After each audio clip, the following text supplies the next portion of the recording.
आइए सुनते हैं सुदर्शन द्वारा रचित एक रचना हार की जीत, कथा श्रुति की आवाज में। माँ को अपने बेटे और किसान को अपने लहलहाते खेत देखकर जो आनंद आता है, वही आनंद बाबा भारती को अपना घोड़ा देखकर आता था। भगवत भजन से जो समय बचता वह घोड़े को अर्पण हो जाता। वह घोड़ा बड़ा सुंदर था, बड़ा बलवान। उसके जोर का घोड़ा सारे इलाके में न था।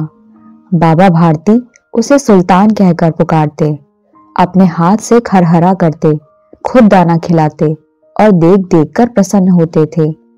उन्होंने रुपया, माल, असबाब, जमीन आदि अपना सब कुछ छोड़ दिया था।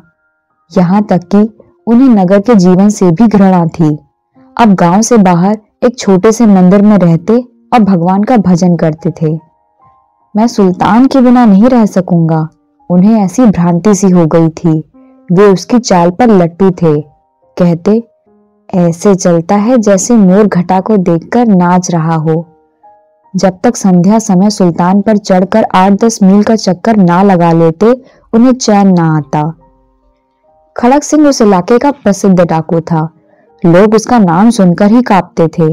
होते होते सुल्तान की कीर्ति उसके कानों तक भी पहुंची। उसका हृदय उसे देखने के लिए अधीर हो उठा। वह एक दिन दोपहर के समय बाबा भारती के पास पहुंचा और नमस्कार करके बैठ गया। बाबा भारती ने पूछा, खड़क सिंह, क्या हाल है? खड़क सिंह ने झुककर उत्तर दिया, आपकी दया है। कहो, इधर कैसे आ गए? सुल्तान की चाह खींच लाई। विचित्र जानवर है, देखोगे तो प्रसन्न हो जाओगे। मैंने भी बड़ी प्रशंसा सुनी है। उसकी चाल तुम्हारा मन मोह लेगी। कहते हैं देखने में भी बहुत सुंदर है। क्या कहना, जो उसे एक बार देख लेता है उसके हृदय पर उसकी छवि अंकित हो जाती है। बहुत दिनों से अभिलाषा थी, आज उपस्थित हो सका हूं। बाबा भारती और खड़क सिंह अस्तबल में पहुंचे। बाबा ने घोड़ा दिखाया घमंड से। खड़क सिंह ने देखा आश्चर्य से। उसने सैकड़ों घोड़े देखे थे, परंतु ऐसा बांका घोड़ा उसकी आंखों से कभी ना गुजरा था।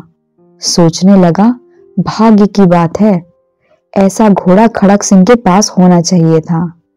इस साधु को ऐसी चीजों से क्या लाभ?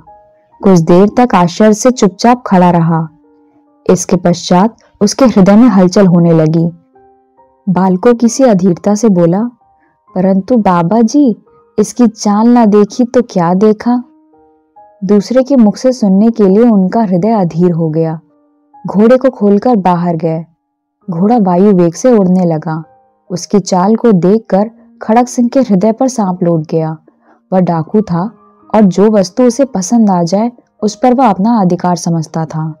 उसके पास बाहुबल था और आदमी भी।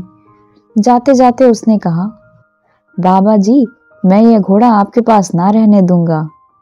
बाबा भारती डर गए। अब उन्हें रात को नींद ना आती।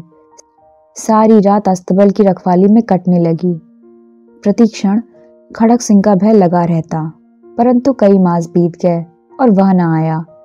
यहाँ तक कि बाबा भारती कुछ असावधान हो गए और इस भय को स्वप्न के भय की नई मिथ्या समझने लगे। संध्या का समय था। बाबा भारती सुल्तान की पीठ पर सवार होकर घूमने जा रहे थे। इस समय उनकी आंखों में चमक थी, मुख पर प्रसन्नता।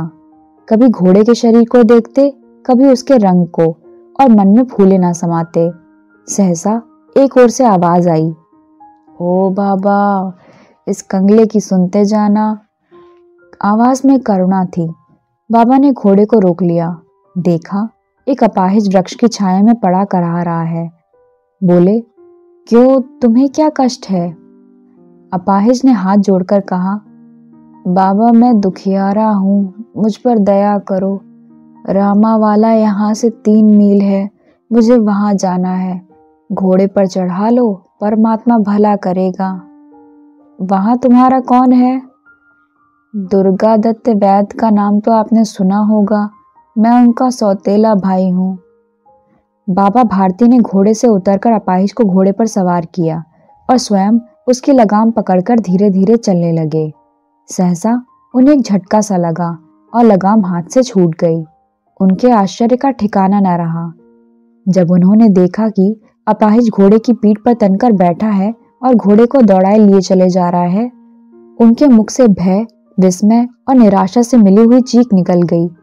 वह अपाहिज डाकू खड़क सिंह था। बाबा भारती कुछ देर तक चुप रहे और कुछ समय पश्चात कुछ निश्चय करके पूरे बल से चिल्लाकर बोले, जरा ठहर जाओ।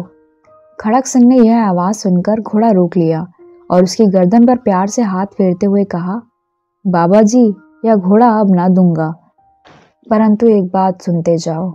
खड़क सिंह ठहर गया।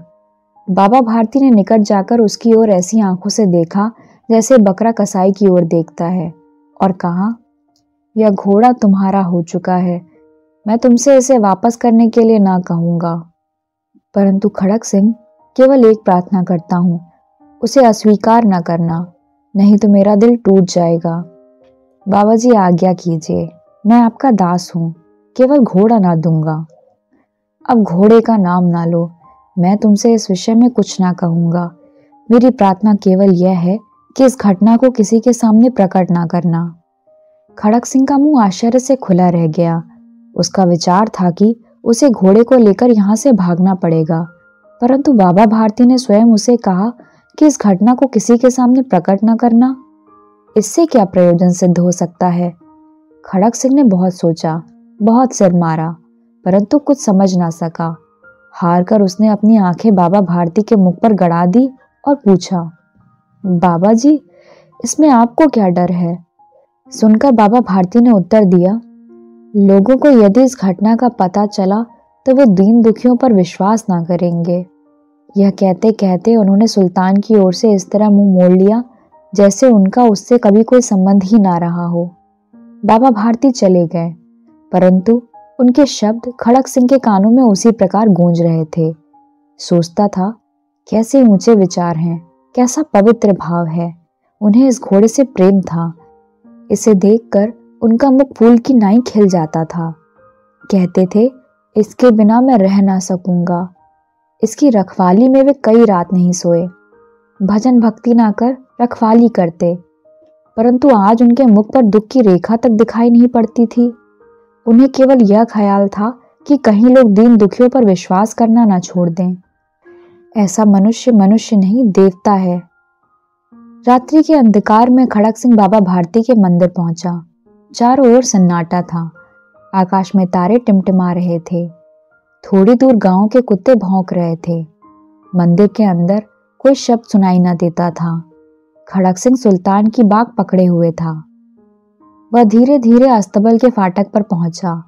फाटक खुला पड़ा था। किसी समय वहां बाबा भारती स्वयं लाठी लेकर पहरा देते थे, परंतु आज उन्हें किसी चोरी, किसी डाके का भय न था।